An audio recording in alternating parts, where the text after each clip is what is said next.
Hello and welcome to my channel.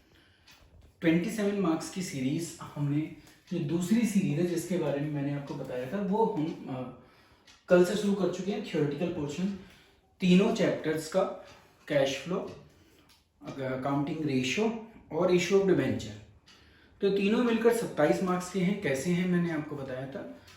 तो इन तीनों के ऊपर ही हम वीडियो कर रहे हैं। तो आज अब उसके प्रैक्टिकल क्वेश्चन करते हैं। थ्योरेटिकल पार्ट मैंने पार्ट 1 में करा दिया था। आज मेरी जो ये वीडियो है इस सीरीज की, ये सेकंड वीडियो है चैप्टर रेशियो एनालिसिस, और हम एक तरीके से इसको रिवीजन सीरीज भी कह सकते हैं, कंसेप्चुअल सीरीज भी कह सकते हैं। तो पार्ट 1 अवेलेबल है ऑलरेडी, उसको आप वहां से एसेस कर सकते हैं। अभी हम सीखते हैं कि जो रेशियो हैं, 4 टाइप की रेशियो है, उसमें से आज सबसे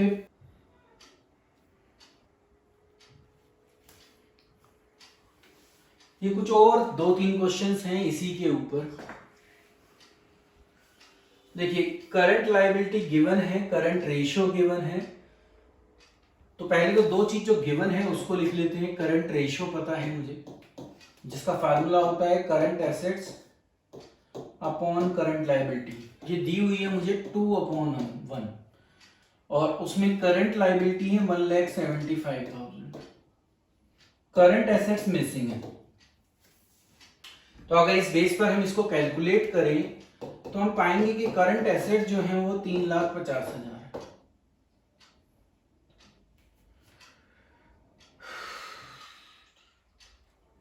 ठीक है, तो 3,50,000 हमारी करंट एसेट्स भी आ गई। अब कहा कि it paid ₹30,000 to a creditor, आपने 30,000 एक क्रेडिटर को पे कर दिया।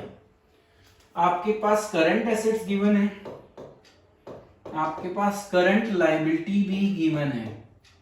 कितनी है? 1,75,000। अब जो ये क्रेडिटर होते हैं ये तो लायबिलिटी के पार्ट होते हैं, और जो आप ये पेमेंट करते हो मतलब कि कैश, वो किसका पार्ट होता है? करंट एसेट्स का। तो एक तरीके से आप क्या कर रहे हो, 30,000 करंट एसेट्स में से पे कर रहे हो, और उतने की ही आपकी जो करंट लायबिलिटी है वो कम हो रही है। तो जब मैं पेमेंट क्रेडिटर को करूं तो मेरे दोनों जगह से वो अमाउंट माइनस हो जाएगा जो मैंने पे किया है। इसका मतलब अब मेरे करंट एसेट्स जो हैं वो बची 3,20,000, और मेरी करंट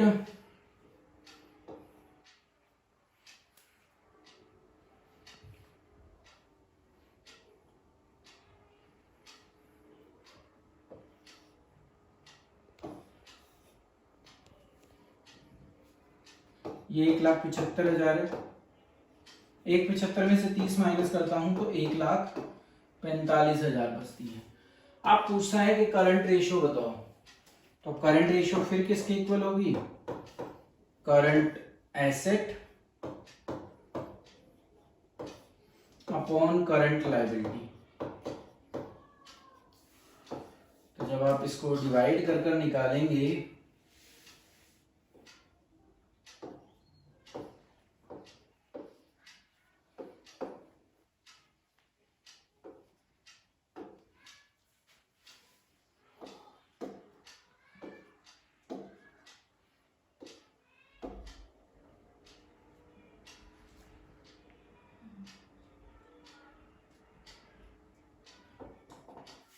तो 2.208 आता है, तो आप इसको 2.21 लिख सकते हैं। इस 2 में 1, ये इसका आंसर आ जाएगा। कैलकुलेशन में गलती हो सकती है, थोड़ा लाइव कर रहा हूं, हो सकती है, तो आप उसको एक बार इग्नोर कर लीजिएगा, मेथड समझिए। अब करंट एसेट्स गिवन है, करंट लायबिलिटी भी गिवन है। ठीक है, तो जैसे यहां मुझे निकालनी पड़ी थी वहां ऑलरेडी गिवन है, तो जो गिवन है उनको लिख लीजिए पहले आप। ये आपको 4.5 लाख गिवन है, ये आपको 2 लाख गिवन है। अब कहा गया कि इसके बाद उसने गुड्स परचेज करी और वो भी उधार में खरीदी। तो जब गुड्स परचेज करेंगे तो स्टॉक आपका बढ़ेगा, मतलब कि इन्वेंट्री बढ़ेगी करंट एसेट्स में प्लस। उधार में खरीदे हैं तो क्रेडिटर भी बढ़ेंगे, तो आपका करंट लायबिलिटी में भी प्लस। तो यहां आ जाएगा 4,80,000 और यहां आ जाएगा 2,30,000। आप कहते हैं कि करंट रेशियो बताओ, तो आप 4,80,000 के नीचे 2,30,000 लिख देंगे और इसको डिवाइड कर देंगे। इसको जब हम डिवाइड करेंगे तो हमारा आंसर आएगा 8,75,000।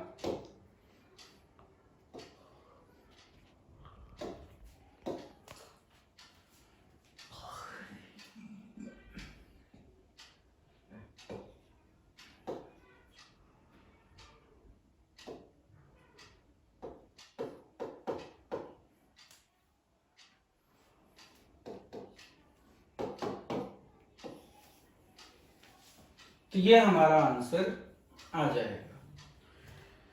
ऐसा ही एक क्वेश्चन ये है कि 8,75,000 यहाँ गिवन है, 3,50,000 यहाँ गिवन है, 2.5:1 इनकी रेशो है। अब कंपनी चाहती है कि 2:1 पर रेशो पहुंचाए, और ये पहुंचेगी कैसे? गुड्स परचेज करनी है आपको क्रेडिट में, इस तरीके से आपकी रेशो वहां पर पहुंचेगी। तो जहां आप पहुंचाना चाहते हो वहां कैसे पहुंचे, बस ये देखना है। तो देखते हैं कैसे देखेंगे। देख, करंट रेशियो का जो फॉर्मूला होता है वो होता है current assets upon current liability. आप इसको 2:1 बनाना चाहते हैं,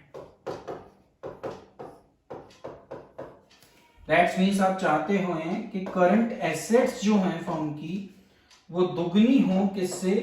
करंट लायबिलिटी से। ये आपको चाहिए। अभी की डेट पर देखते हो तो ये 3.5 है और ये 8,75,000 है। तो करंट एसेट्स अगर अभी देखूं मैं तो ये 8,75,000 है। इसमें कुछ प्लस करना है क्योंकि कहा है कि गुड्स खरीद कर ही उसको बनाना है, तो मैंने एक्स लिख दिया उसको, गुड्स को। उतने से ही आपके क्रेडिटर बढ़ेंगे, तो नीचे 3,50,000 में भी आप क्या प्लस कर देंगे? यही एक्स, क्योंकि सेम चलेगा। और फिर ये जो है ये करंट एसेट्स हैं, ये करंट लायबिलिटी है, यहां पुट कर देंगे तो आपका आंसर आ जाएगा। देखिए कैसे, 8,75,000 प्लस एक्स लिखेंगे आप, और बराबर में लिखेंगे 2 मल्टीप्लाई बाय 3,50,000 प्लस एक्स। तो जब मैं इसको सोल्व करता हूं तो आप क्या करोगे? 2 से उसको मल्टीप्लाई करोगे और इसके इक्वल कर दोगे उसको। तो 8,75,000 प्लस एक्स किसके इक्वल आया? 2 से 3.5 को गुना करते हैं 7 लाख आता है, और 2 से x को गुना करेंगे तो 2x आएगा। अब x उस तरफ और 7 लाख इस तरफ, तो 8,75,000 में से 7 लाख घटाऊंगा तो ये आएगा 1,75,000, और 2x में से x घटाऊंगा तो वो आएगा x। और x ही वो चीज थी जो मुझे निकालनी थी, मतलब कि कितने की गुड्स मैं खरीदूं जिससे रेशियो 2:1 बन जाए, तो वो है 1,75,000। तो इस तरीके से आपको डिफरेंट वे में क्वेश्चन आ सकते हैं। अब एक और आज की इस वीडियो का लास्ट वो ये है, जहां आपको कैलकुलेट नहीं करना, बस दिमाग लगाना है कि क्या होता है। तो दिमाग लगाने से पहले हम कुछ चीजें सीख चुके हैं, उन्हीं को बस यूज करना है। बस मैं प्रैक्टिकली आपको सिखाऊंगा और फिर हम देखेंगे कि क्या वो सही बैठा है। तो देखिए बोला गया है, और ये क्वेश्चन आजकल आता है, ये 4 नंबर में आजकल यही क्वेश्चन आता है। क्या होता है इसमें कि करंट रेशियो बतानी है कि इंप्रूव होगी, डिक्लाइन होगी, या उस पर कोई इफेक्ट नहीं पड़ेगा इन अलग अलग कंडीशंस में। तो देखिए सबसे पहले मुझे ये पता होना चाहिए कि करंट रेशियो का फार्मूला क्या है। तो वो कहता है कि current asset upon current liability, और ये हमें बताया गया है कि वो इस समय किसके ऊपर है? 2:1। ठीक है, तो एक फिगर ले लेते हैं दोनों ही, जैसे हम लेट करते हैं कि करंट एसेट्स जो हैं वो 2 लाख हैं, तो ऑब्वियसली करंट लायबिलिटी कितनी होगी? 1 लाख, क्योंकि जब ही हमारी रेशियो क्या निकलेगी? 2:1 निकलेगी। तो ये लेट किया जाता है वैसे ही अपनी इन चीजों को बताने के लिए कि वो इंप्रूव होगी या नहीं होगी। अब ए पार्ट हम लेते हैं। सबसे पहले ए पार्ट में कहा है कि कैश पे किया है आपने ट्रेड पेबल को, ठीक है, अब मैं एज्यूम करता हूं दिया नहीं हुआ, पर मैं कहता हूं कि वो 10,000 उन्होंने पे किया है। ठीक है, तो देखिए क्या इंपैक्ट पड़ा करंट एसेट पर। इंपैक्ट ये पड़ा कि आपने 2 लाख में से 10,000 पे कर दिए कैश के, तो ये बचे अब 1,90,000।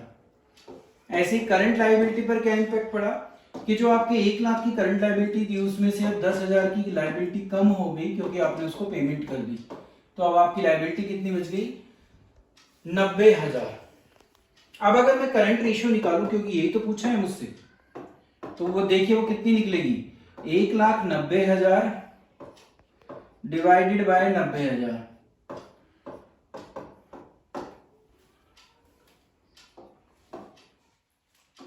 मैं आगे नहीं निकाल रहा क्योंकि यहीं से मुझे पता चल गया कि रेशो क्या हो रही है, इंप्रूव हो रही है। 2 पर थी, यहां पर अगर मैं यहां की बात करूं वो रेशो थी 2:1, अब वो 2.1:1 पहुंच गई। तो इसका मतलब जब ए पार्ट है या ये वाला जो पार्ट है, जब आप पेमेंट करते हैं तो वो इंप्रूव होती है। तो जब कोई भी आइटम, ये न्यूमरेटर होता है हमारा, ये डिनोमिनेटर होता है, तो अगर सेम अमाउंट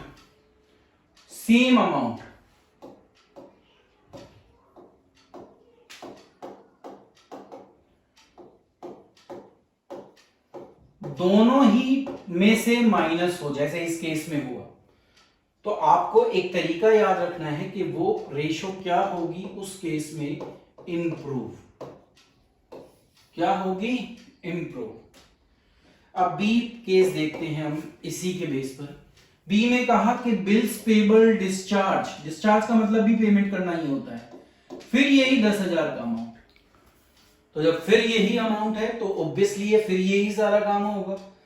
तो यहां पर भी वही हुआ है कि बिल्स पेबल करंट लायबिलिटी का पार्ट है, वो कम हो गए 10,000 से। कैसे कम हुए? उनकी पैसे दे दिए, तो पैसे दिए तो करंट एसेट्स में से कम हुआ, तो फिर सेम काम हुआ, तो हम कह सकते हैं कि रेशो क्या करेगी? इंप्रूव होगी, निकालने की जरूरत नहीं पड़ेगी। आगे देखिए थर्ड में, बिल रिसीवेबल जो करंट एसेट्स का पार्ट है वो किसको दे दिए? क्रेडिटर को। ठीक है, फिर अगर आप देखो इसका मतलब फिर वही निकलता है, क्योंकि बिल रिसीवेबल किसका पार्ट है? करंट एसेट्स का, और क्रेडिटर किसका पार्ट है? करंट लायबिलिटी का। तो बिल रिसीवेबल कम हुए क्योंकि वो दे दिए, क्रेडिटर भी कम हुए क्योंकि उनको वो मिले। अमाउंट फिर सेम चलेगा। मान लिया मैं फिर कहूं कि जो बिल रिसीवेबल है वो कितने का दिया? 10,000 का, तो इसी तरीके से फिर सॉल्व करूंगा उसको। तो उस केस में भी मेरा क्या आएगा? रेशो जो है वो इंप्रूव करेगी क्योंकि दोनों जगह से आप सेम अमाउंट माइनस कर रहे हैं। नेक्स्ट पर चलते हैं, पेमेंट की। पेमेंट वर्ड आते ही ये पता चल गया कि करंट एसेट्स कम करनी है। डी में हमें भी ये पता चल गया कि हमारी करंट एसेट्स जितनी भी हैं वो कम होंगी। जैसे मैंने एग्जांपल ले रखा है, अभी 2 लाख है कि डिविडेंड पे किया, मान लिया वो 5,000 है, तो ये मुझे पता चल गया कि मेरी जो करंट एसेट्स हैं वो 1,95,000 होगी।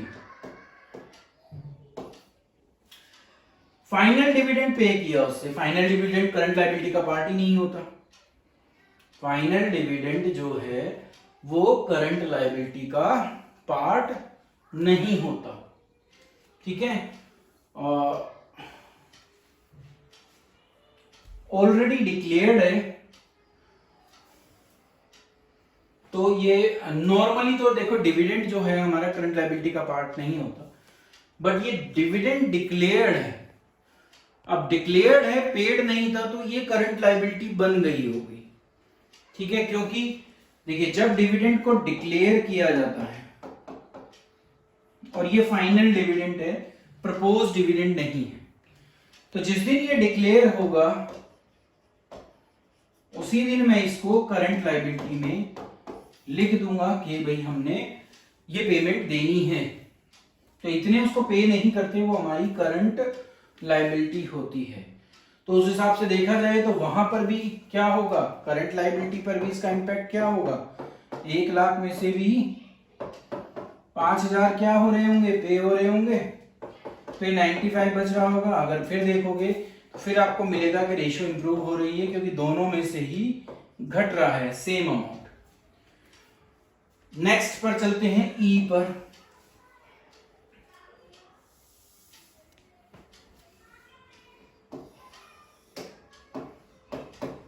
ई में कहा कि आपने स्टॉक इन ट्रेड खरीदा उधार में, अब की बार प्लस के आइटम हो गए।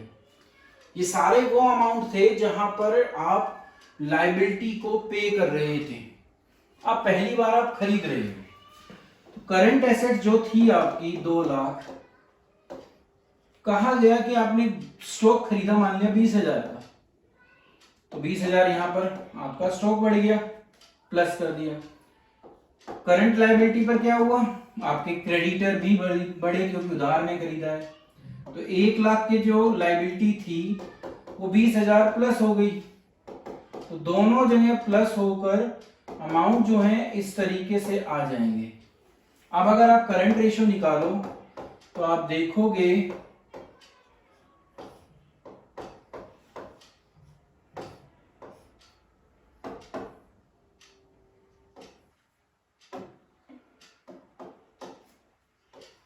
इतने से ही हमें पता चल जाएगा, आगे निकालने की हमें जरूरत नहीं है। आप देखोगे कि रेशियो क्या हो रही है, डिक्लाइन हो रही है। तो ये केस निकल कर आया जब आप सेम अमाउंट प्लस करो, माइनस करने पर इंप्रूव होती है, अगर सेम अमाउंट आप प्लस करते हो तो नॉर्मली वो डिक्लाइन करती है। क्या करती है, डिक्लाइन। ठीक है, अब आप एफ की तरफ चलो। एफ हमें कहता है कि बिल रिसीवेबल एंडोर्स किया क्रेडिटर को और वो डिसऑनर्ड हो गया। डिसऑनर हो गया तो वो दोबारा से डेटर बन जाएंगे और क्रेडिटर भी दोबारा से बन जाएंगे, क्योंकि बिल रिसीवेबल आपने किसी और से ले रखा है और क्रेडिटर आपके फिर दोबारा बढ़ेंगे, तो दोनों चीजें फिर बढ़ेंगी। मान लिया फिर वही 20,000 अमाउंट हो तो आप यही ट्रीटमेंट करेंगे और यहां पर भी आप पाओगे कि वो डिक्लाइन ही करेगा। नेक्स्ट पर चलो, परचेज। अब देखिए यहां थोड़ा देखने की बात है, यहां कहा कि purchase of stock in trade किया, वही 20,000 में लिखता हूं, कैश में किया। ठीक है, तो जब आप कैश में करोगे तो देखो क्या इफेक्ट पड़ेगा। करंट एसेट्स 2 लाख की थी, आपने गुड्स खरीदी 20,000 की, प्लस हो गई। कैश पे किया आपने, कैश भी करंट एसेट्स का ही पार्ट है, तो ये प्लस भी करंट एसेट में हो रहा है, माइनस भी किस में हो रहा है, करंट एसेट्स में ही। तो घूम फिर कर करंट एसेट दोबारा से 2 लाख आ जाएंगी, करंट लायबिलिटी ऑलरेडी 1 लाख है, तो रेशियो पर कोई इंपैक्ट नहीं पड़ा, तो ये कहलाता है नो चेंज। तो जी में आपका नो चेंज आता है। एच अगर पढ़े तो कहा कि सेल ऑफ फिक्स्ड एसेट्स की 45,000 में बेच दी, बुक वैल्यू कितनी थी उससे कोई मतलब नहीं। फिक्स्ड एसेट्स, एक फिक्स्ड एसेट्स की बात करें तो वो करंट एसेट्स का पार्ट नहीं होती, करंट लायबिलिटी का भी पार्ट नहीं होती, पर जब बिकेगा तो कैश आपके पास आएगा, तो आपकी करंट एसेट बढ़ जाएंगी। जैसे मैं अभी तक एग्जांपल 2 लाख का ले रहा था, तो ये 45,000 से वो 2,45,000 हो जाएगी, तो सिर्फ ऊपर बढ़ा है, करंट लायबिलिटी पर कोई इंपैक्ट नहीं पड़ा। करंट लायबिलिटी पहले भी 1 लाख थी, अभी भी 1 लाख है, तो आप जब इसको निकालोगे तो रेशियो निकल कर आएगी 2.45। तो एक नियम बनता है कि अगर न्यूमरेटर बढ़े तो रेशियो बढ़ती है। क्या बोला कि अगर न्यूमरेटर बढ़े तो रेशियो बढ़ेगी, डिनोमिनेटर बढ़े और न्यूमरेटर सेम रहे तो रेशियो घटेगी। दोबारा रिपीट करता हूं, जब सिंगल इफेक्ट हो और न्यूमरेटर बढ़े तो रेशियो बढ़ती है, अगर डिनोमिनेटर बढ़े सिंगल इफेक्ट में तो रेशियो घटती है। ठीक है, तो अभी के केस में देखा आपने कि न्यूमरेटर बढ़ रहा था तो रेशियो बढ़ गई। अगले में कहा कि सेल ऑफ फिक्स्ड एसेट्स है, उसकी बुक वैल्यू 50 थी, 60,000 में बिकी, हमें इससे कोई मतलब नहीं बुक वैल्यू कितनी है, हमें फिर वही बात है कि मेरे पास 60,000 आ रहे हैं, तो जो मेरी करंट एसेट्स 2 लाख थी वो 2,60,000 हो जाएंगी, करंट लायबिलिटी 1 लाख की रहेंगी, तो ये 2.6 निकल के आएगा। दैट्स मींस न्यूमरेटर बढ़ेगा तो आप रेशो को क्या करोगे, इंप्रूव करोगे। तो यहां पर भी इंप्रूव हो रही है रेशो और यहां पर भी इंप्रूव हो रही है। तो अगर आप टेक्निकली इसी में जाकर काम करोगे तो आप इजीली बता दोगे कि रेशो इंप्रूव हो रही है, डिक्लाइन हो रही है या नो चेंज है। अब इस बेस पर मैं आपको वो रूल लिख देता हूं जो अभी हमने सीखे। रूल हमें ये कहता है कि देखिए चेंज, पहले हमें चेंज समझना है और फिर उसका इफेक्ट समझना है। तो चेंज ये है पहला कि अगर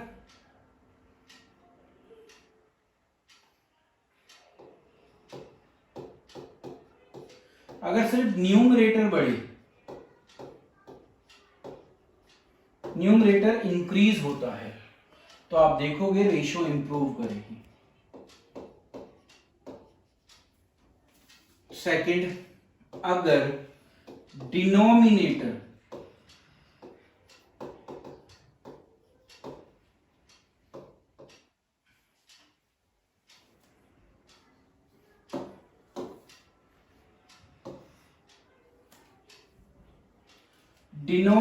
बढ़े तो आप पाओगे रेशो डिक्लाइन करेगी। थर्ड,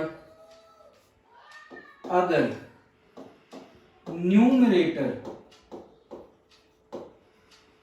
डिक्लाइन करे, कम हो, तो आप पाओगे रेशो भी डिक्लाइन करती है। तो रेशो के साथ चलता है, न्यूमरेटर के साथ रेशो चलती है। फोर्थ केस, अलग डिनोमिनेटर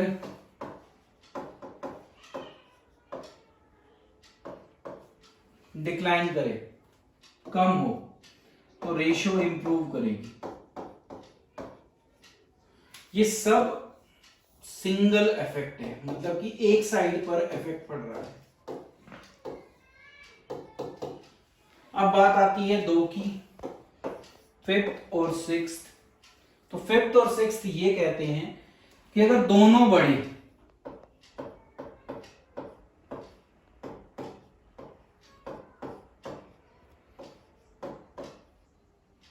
सेम अमाउंट से,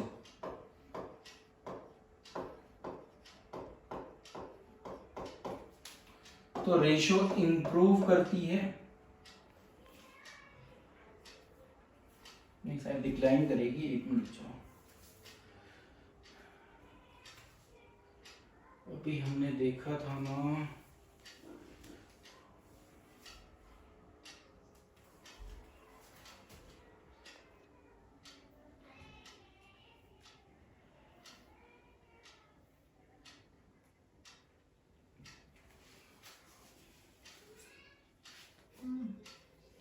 जब ये दोनों सेम अमाउंट से चलते हैं और घटते हैं तो हमने देखा था रेशियो इंप्रूव कर रही थी। तो घटने पर इंप्रूव करेगी, इसका मतलब अगर वो बढ़ रहे हैं, इंक्रीज हो रहे हैं, तो रेशियो डिक्लाइन करती है। ऐसे ही अगर दोनों डिक्रीज करें, अमाउंट सेम होना चाहिए, तो आप पाओगे रेशियो इंप्रूव करेगी। अगर अमाउंट सेम नहीं है तो नहीं होगा। तो ये एक जनरल रूल है। अगर कोई हमसे इफेक्ट पूछे अलग अलग चीजों का, तो हम इस तरीके से उसको लर्न कर सकते हैं। और ये किसी भी टाइप की रेशो हो, कोई भी रेशो हो, अगर ये इंपैक्ट है तो हम इस तरीके से उनको लर्न कर सकते हैं। ठीक है, आज की वीडियो में इतना ही।